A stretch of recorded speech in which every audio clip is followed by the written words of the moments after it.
Իրականում բավականին մեծ է ցանկությունը անդրադառնալու վերջին երկու օրերին հնչեցրած մի շարք տեսակետների, դիրքորոշումների, բայց առաջնորդվելով առաջնայինը երկրորդականից զատելու եւ քաղաքական օրակարգը առաջնահերթության կարգով պահելու սկզբունքով զերծ կմնամ առայժմ դրանց արձագանքելուց։ Իրականում երկու օր առաջ իմ կարծիքով կարևոր արձանագրում տեղ ունեցավ խորհրդարանում։ Քրիստինե Վարդանյանի հետևողական հարցադրումներից հետո Ռուբեն Ռուբինյանը իմիջիայլոց նախորդ խորհրդարանի ավանդույթները շարունակվում են, երբ որ Քրիստինեի խորը եւ գաղափարական ելույթներից հետո արտահերթ ելույթով Ռուբինյանը պատասխանում է, ասվեց հետեւյալը, որ այո, Ադրբեջանը եւ Թուրքիան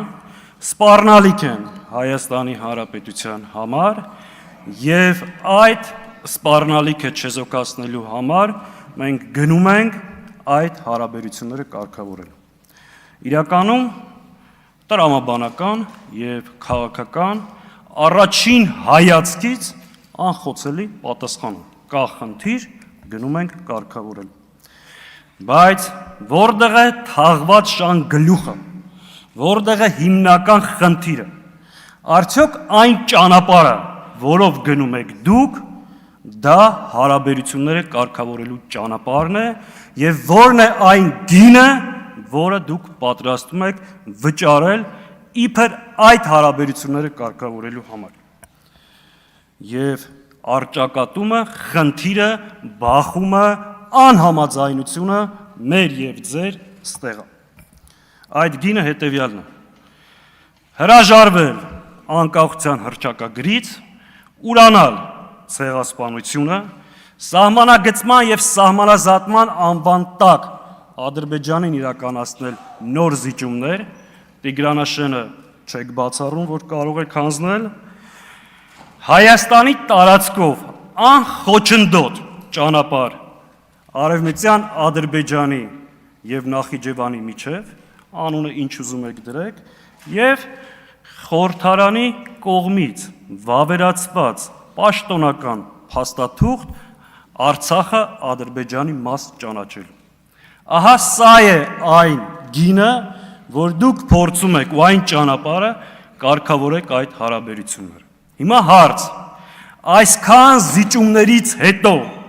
բավարարվելու է Թուրքիան եւ Ադրբեջանը ու կարգավորվեն այդ հարաբերությունները ու այդ սպառնալիքը չեզոքանա։ Միանշանակ ոչ։ Ոչ, որովհետեւ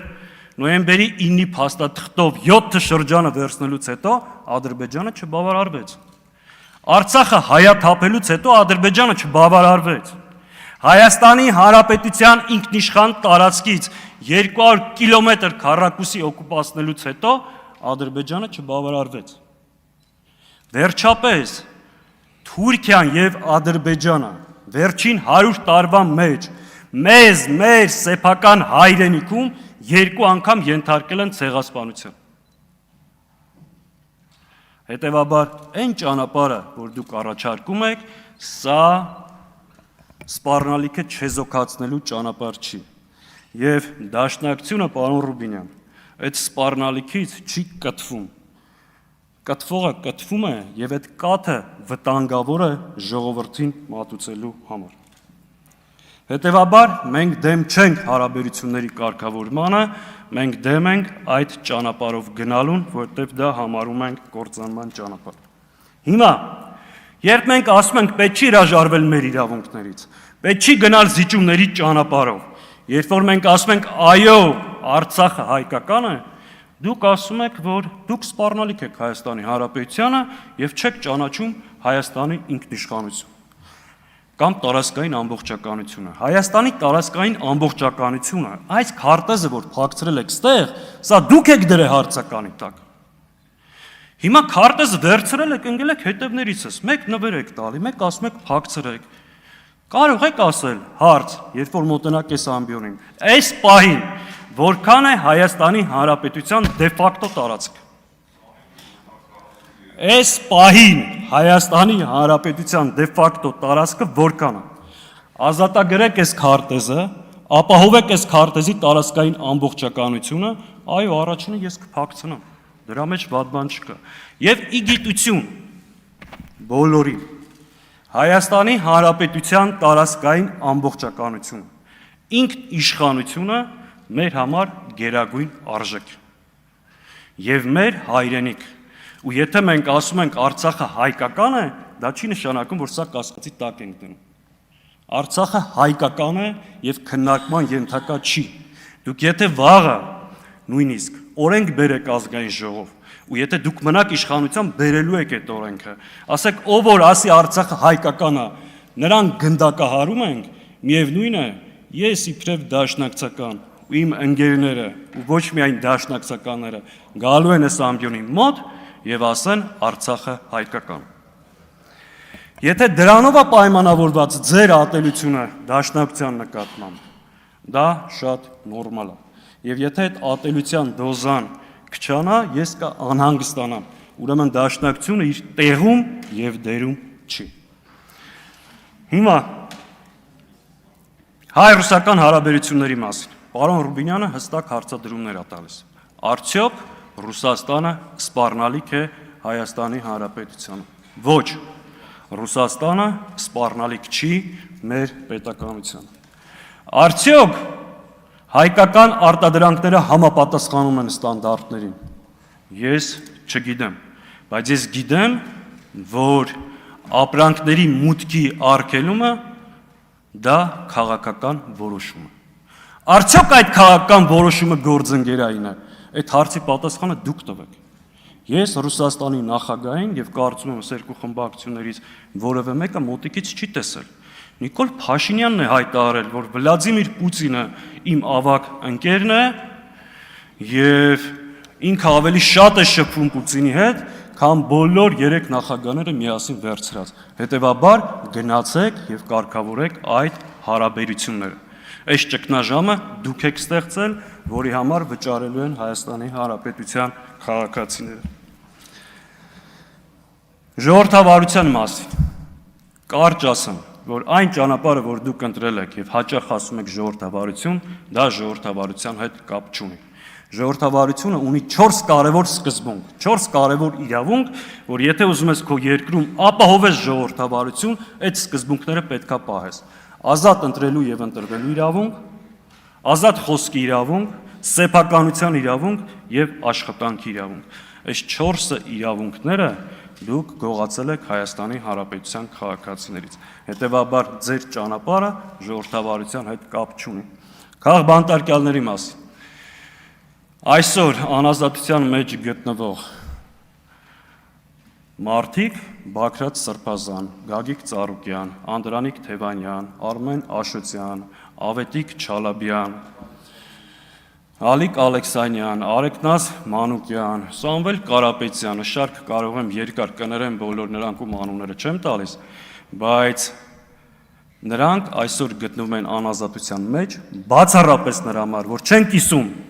ձեր վարած քաղաքականությունը եւ զբաղվել են քաղաքականությամբ։ Հետևաբար նրանք բոլորը քաղ բանտարկյալներ են։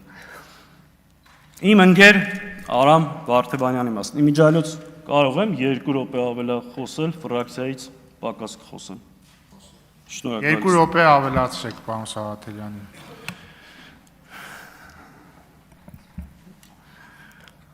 Արամ Վարդևանյանի մասին։ 2 օր ցած կարմիր գծով անցկացնում եք, որ Արամ Վարդևանյանը եղել է Հայաստան դաշինքի անդամ։ Փորձելով ինչ-որ հասկացնել, թե ճամբարափոխություն է տեղ ունեցել։ Տեսեք, Արամ Վարդևանյանը նախ Հայաստան դաշինքին մաս կազմող կուսակցությունների որևէ անդամ չի եղել։ Քաղաքական թիմ կուսակցություն չի լքել։ Մանդատը վայր է դրել, զբաղվել է փաստաբանական գործունեությամբ։ Այս խորհրդարանը, բայց ճամբարափոխության լավ օրինակներ ունի։ Օրինակ Իշխան Զաքարյանին հիշում եք, այն հատվածում էր նստում։ Երբ որ մի նստարան եկավ ներքև, դարձավ ձեր սիրելի падգամավորը, 4 տարի ազգային ժողով չեկավ, բացականեր չուներ, վերջում էլ ապօրինի գույքով համաձայնության եկաք։ երկու կողմերն էլ գոհ են եւ երջանիկ։ Գեգամ Նազարյանը մի շարք տեղափոխվեց այնտեղ, դա ճամբարափոխություն էր։ Արամ Վարդևանյանը ճամբարափոխություն չի արել, վայր է դրել եւ զբաղվել փաստաբանական գործունեությամբ։ Անընդհատ մեղադրում եք Վարդևանյանին այս ընթացքում, որ դու աշխատել ես մասնավոր ընկերությունում, հայտնի մարդկանց շահերը պաշտպանել ես, դրա համար վճարվել ես։ Ժողովուրդ, եթե մարդ ունի գիտելիք, կարողություն, հմտություն եւ դրա համար կարողանում է մասնավոր ընկերությունում բարձր վարձատրել, տրվել, դա գովելու պատճառ է, ոչ թե թիրախավորելու։ Հարցնում եք անվճար փաստաբանական ծառայություն մատուցել եք, լիքը մենակ մի 15 հոգու համար ես եմ խնդրել ձեր կողմից հետապնդվող քաղաքացիների իրավունքները, որպեսզի Վարդևանյանը պաշտպանի։ Ես անկեղծ որել եմ, Արամին էլ ասել եմ, ես չէի ուզին կառաջադրվել, որովհետև ես այլ տեսակետ ունեմ ազգային ժողովի պաշտոնների արդյունավետության մասին, բայց քանի որ Վարդևանյանը եւ խմբակցությունը որոշել է առաջադրվել, ամենայն արդյունավետություն ենք մաղթում եւ մեր խմբակցությունը բնականաբար արդեն հայտարարել ենք ամբողջ կազմով, բացառությամբ Արթուր Սարգսյանի, որը ձեր մեղքով այս դահլիճում չի,